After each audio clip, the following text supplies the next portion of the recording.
धुळ्यात पूजाविधीसाठी आलेल्या दोघांची निर्गुण हत्या करण्यात आली आहे। भोंदूबाबांना पूजाविधीसाठी आलेल्या दोघांची हत्या केल्याची माहिती। भोंदूबाबाच्या नादी लागणं 2 जणांच्या जीवावर बेतलाय। धुळे जिल्ह्यात दुहेरी हत्याकांडानं प्रचंड खळबळ माजली आहे। 2 जणांची हत्या करणाऱ्या भोंदूबाबाला अटक झाली आहे। पोलिसांनी आता नराधम भोंदूबाबाच्या मुसक्या आवळल्यात। याविषयी अधिकची माहिती जाणून घेऊयात। आमचे प्रतिनिधी अमोल राजपूत आपल्या सोबत आहेत। अमोल, खरं तर धक्कादायक असा हा प्रकार म्हणावा लागेल। नक्कीच आपण जर बघितलं तर धुळे जिल्ह्याच्या निजामपूर पोलीस स्टेशन हद्दीत ही संपूर्ण घटना घडलेली आहे।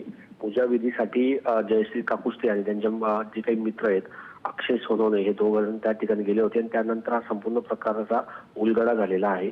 जयश्री काकुस्ते यांच्या निर्जनस्थळी मृतदेह आढळून आला होता, तर अक्षय सोनवणे याच्या जाळण्याच्या प्रयत्नात असतानाच त्या आरोपीला पोलिसांनी अटक केलेली आहे। आणि या प्रकरणात आता भोंदूबाबा जो काही योगेश खैरनार आहे त्याला निजामपूर पोलिसांनी ताब्यात घेतलेला आहे। या संपूर्ण प्रकरणात आणखी काय उलगडा होतो हे बघणं महत्त्वाचं ठरणार आहे आणि यासाठी आता पोलिसांकडून तपास चक्रे फिरवली गेलेली आहेत। भोंदूबाबा योगेश खैरनार हा जादूटोणा वगैरे सारख्या अंधश्रद्धेसारख्या गोष्टी करत होता अशी माहिती स्थानिकांकडून देखील देण्यात येत आहे। यामुळं यात आणखी कोण सहभागी आहे का हे देखील बघणं महत्त्वाचं ठरणार आहे। नक्कीच अमोल, खरं तर धक्कादायक असा हा प्रकार म्हणावा लागेल, कारण यामध्ये दोघांची हत्या झालेली आहे। पोलिसांकडून नेमकी काय माहिती मिळते या प्रकरणासंदर्भात? पोलिसांच्या म्हणण्यानुसार जे काही जयश्री काकुस्ते यांना घरी पोहोचवण्यासाठी भोंदूबाबा योगेश खैरनार जात असताना त्याच्यात बळजबरीच्या याच्यातून वादविवाद झाला आणि त्यानंतर त्यांनी गळा आवळून त्या जयश्री काकुस्ते या महिलेचा खून केलेला आहे।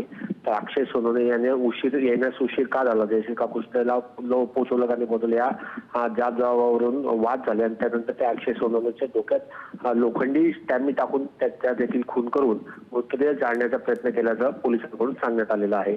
मात्र असं जरी असलं तरी योगेश खैरनार हा भोंदूबाबा याच्याकडे कोण कुठून येत होते या संदर्भातली देखील माहिती घेणं आवश्यक ठरणार आहे। नक्कीच अमोल, धन्यवाद दिलेल्या सगळ्या सविस्तर माहितीसाठी। धक्कादायक असा प्रकार घडलेला आहे। धुळ्यामध्ये पूजाविधीसाठी आलेल्या दोघांची निर्गुण हत्या झालेली आहे। भोंदूबाबांना पूजाविधीसाठी दोघांची हत्या केल्याची माहिती आहे। धुळे जिल्ह्यात दुहेरी हत्याकांडानं प्रचंड खळबळ माजली आहे।